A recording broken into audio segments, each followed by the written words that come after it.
All right, good day, everybody, and welcome to our first Boomer Pubcast, where we grab a pint and have an unscripted conversation about the CPA profession. Today, we are on location in sunny Tampa, Florida, where we are having a meeting with our CIO community. I am Marc Staut, Chief Innovation and Technology Officer for Boomer Consulting, and with me today is Steven Hart, CIO at Janover, and today we're going to be talking about technology in the profession. Welcome, Steven. Thank you for being here. Thanks for having me, Mark. Glad to be here. Yeah, much appreciated. So our topic today is going to be around M&As. I know Awesome. that's a topic that you and I have spent many hours talking about. Many hours. And I know that you have strong opinions about, so it should be kind of fun. When we talk about M&As inside of firms, especially from the technology perspective, what insights do you have to share with others? It's a great question, and it's probably one of the most critical ones as far as how to do M&A successfully. So when you're thinking about tech, you have to not think about the tech as you understand it. You have to learn the tech as the firm you're merging in understands it and how they use it. It's not about the technology. Every firm has a CCH product. They have a Thompson product. They have a fixed assets product. Those are easy. Moving those products are sometimes easy.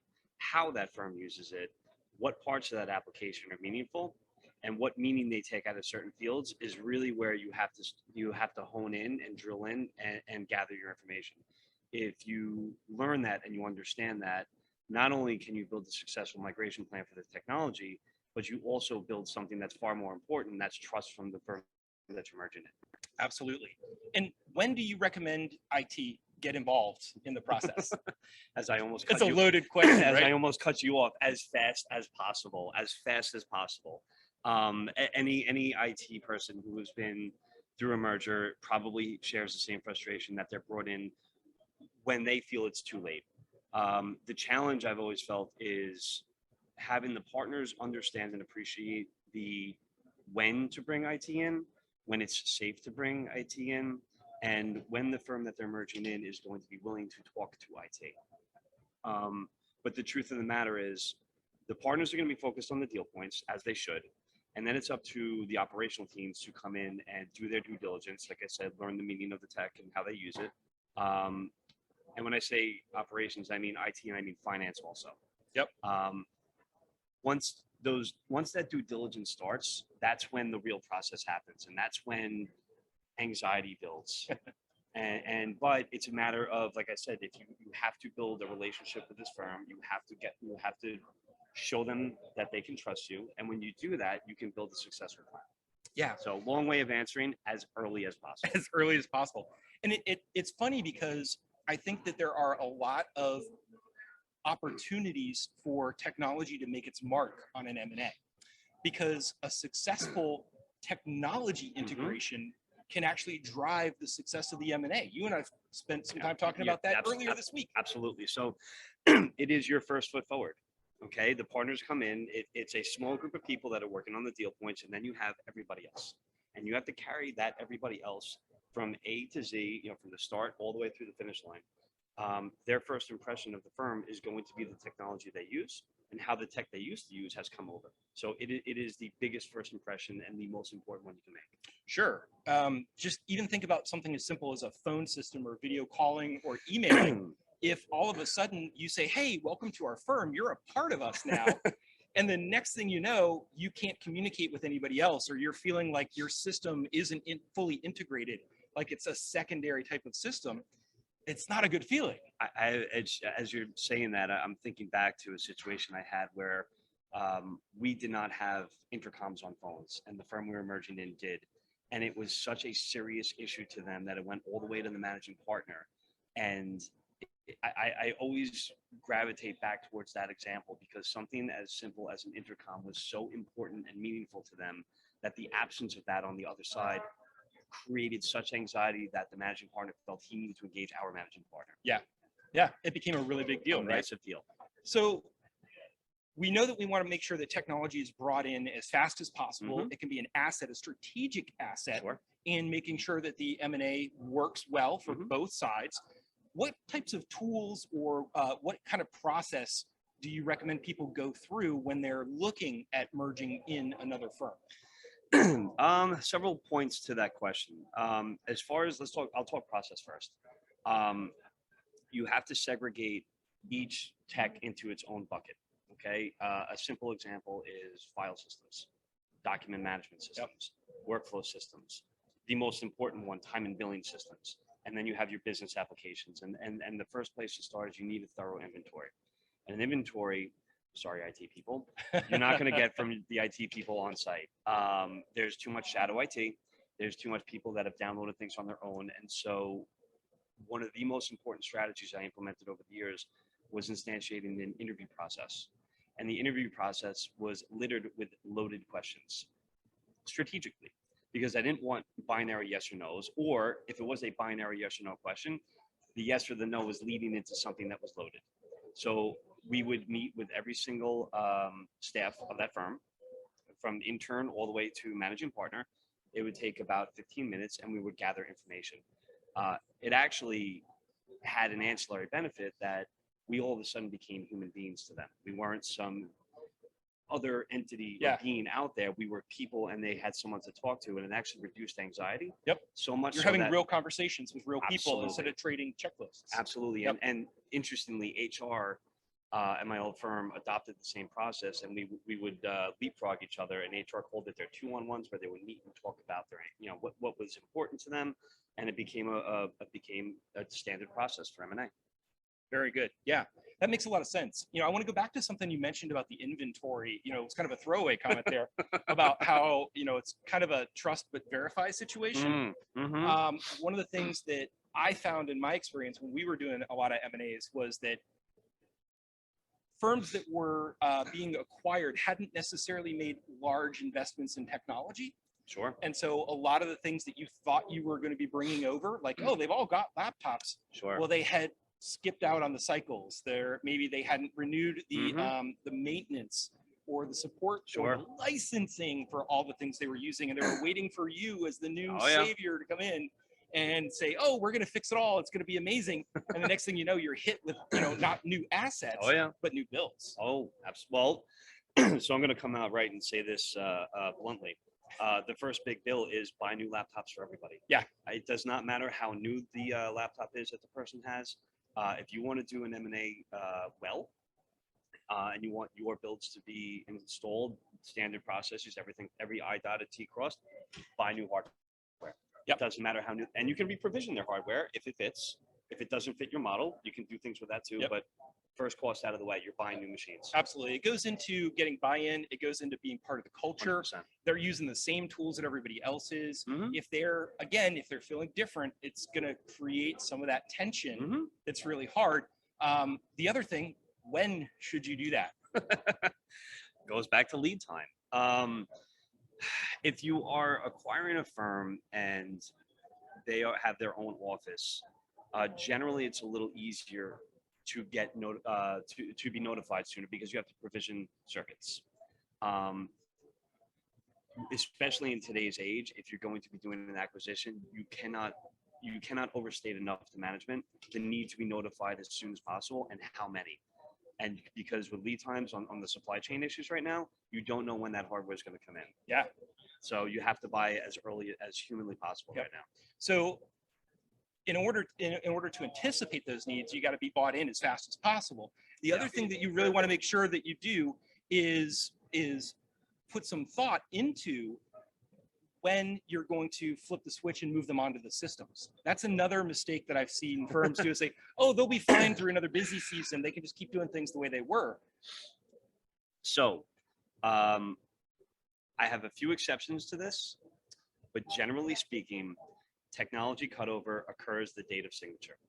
That's files, laptops, servers, rip and replace. Everything, their entire infrastructure is completely taken down on Friday, and Monday when that firm comes in, they are you. That is it. It is done. The only exceptions to that is if you are acquiring a practice after April 15 and before October 15. For returns on extension, if they are not using the same tax software, it's advisable to leave them in their current solution, let them finish the year, and then migrate them in. Yeah, that makes a lot of sense. So we've talked about a couple of different strategies for making sure that M&A is successful inside the technology framework of things. If everybody were to do the things that we were talking about here, if our listeners out there, what can they really expect? How can they expect, what's realistic to expect out of an M&A? So a couple tough things and a couple really, really good things. That I'll get the tough things out of the way. It's an enormous amount of work in a very, very confined period of time. You should expect to travel and live at that place as much as you can. I cannot overstate enough how important trust is. Even if it's a sole practitioner that is merging in, or it's 300 people, it's the same. It's not less, it's not more, it's the same. And it's different from a new hire coming in because they're coming in as the identity of the firm that they currently exist, not as someone who has left their current employer and is going to seek out an opportunity with you. You have to learn their language. You have to go in and figure out how to take everything they do and break it down to its component parts so you can move it across and put it back up on your side. That's the tough part. The good part is the team that you get to work with. I've never experienced a better opportunity to build camaraderie, to have creativity bred. It's the most creative things and most interesting things I think I've done in my career is through a merger. Yeah, bonding through stress. Bonding through stress, and you are in a situation where you don't know, you've never seen something before, you've never seen this application, or you've never seen this application used that way, and it's important to them. How do you migrate that in a way that's not going to be detrimental to them? And so it forces you to think differently, and it's amazing the ideas that come out. And what's even more amazing is how well they work sometimes. Yeah. Yep. Looking for those little nuggets. That's where some of the innovation comes in. We always talk about, hey, we're looking for those best practices when our firms get together. Yeah. And if you don't listen, you won't hear them. It's a fantastic point. Sometimes that small firm and you're the big fish and they're the little fish. Sometimes they have amazing ideas and you don't want to dismiss them because they're smaller than you and they don't have the same clientele as you. Some of the best ideas I've adopted have come from smaller firms. You have to listen to them. Absolutely. Steven, is there anything else that we could learn that the CPA profession could learn from other professions? We're not the only ones who do mergers and acquisitions, and it seems like we all kind of have the same general playbook, or at least we start down that road and then we kind of learn as we go and build that experience. Anything that you've seen in your career that would is a little bit different, that is maybe done differently than what CPAs tend to do? I think it's the awareness. I hate to use the word acceptance because it sounds like resignation. It's not. It's the understanding and appreciation for engaging the firm,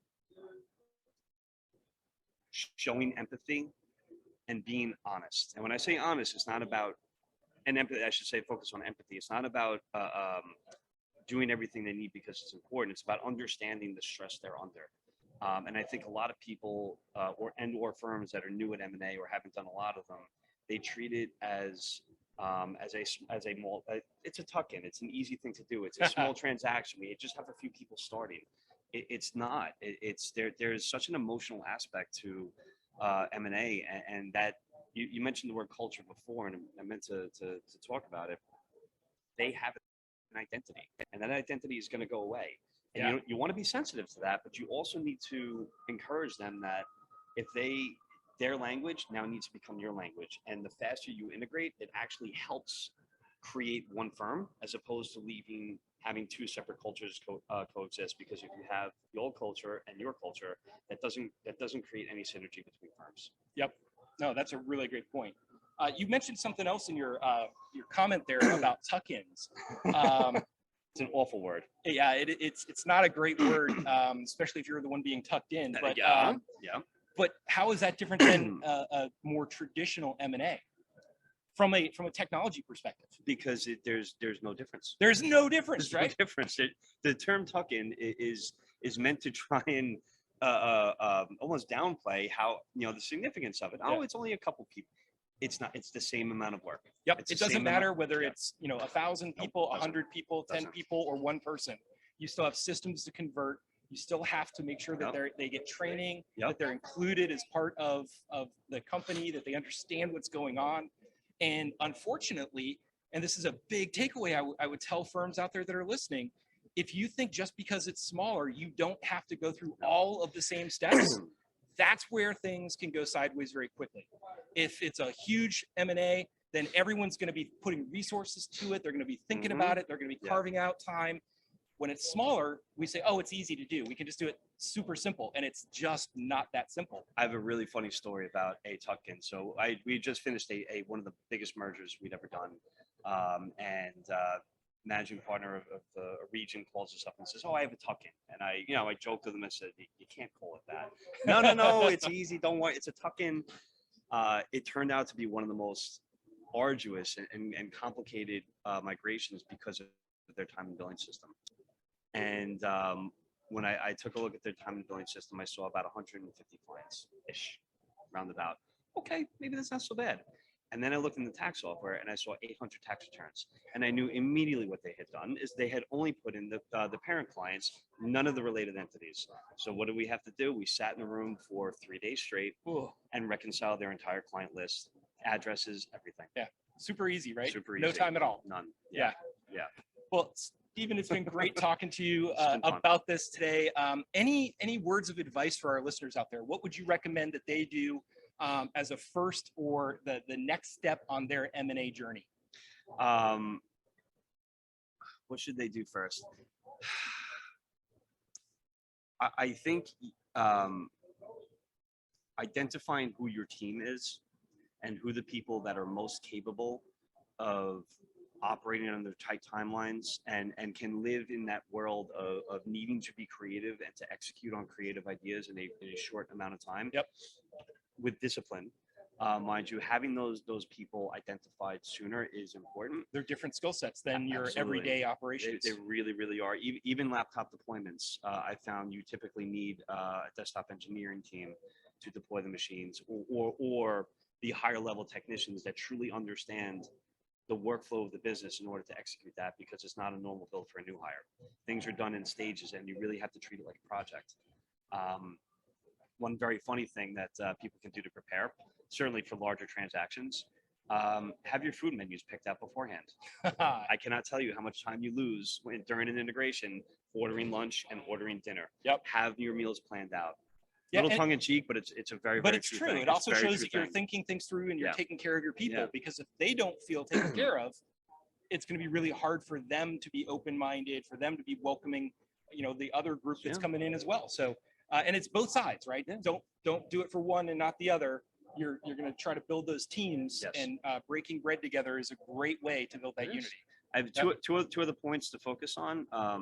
Have a project management solution that you can use, and make sure that you have all the other operational groups engaged. You do not want everyone operating in their own silo. No. You need to work out of one system, and make sure that whoever is going to be leading that integration is having calls, has a structure, has the points followed, and IT needs to know what is open with HR. Marketing needs to know what's open with IT, and so on and so forth. Everyone has to work together on this. Coordinated efforts. That's Absolutely. totally the way to go. Well, thank you very much for your time today, Steven. For all of our listeners of the Boomer podcast out there, thank you for joining us on our very first pubcast. We hope to be doing a lot more of these soon. Tune into our next podcast next week. We appreciate it, and we look forward to hearing from you soon.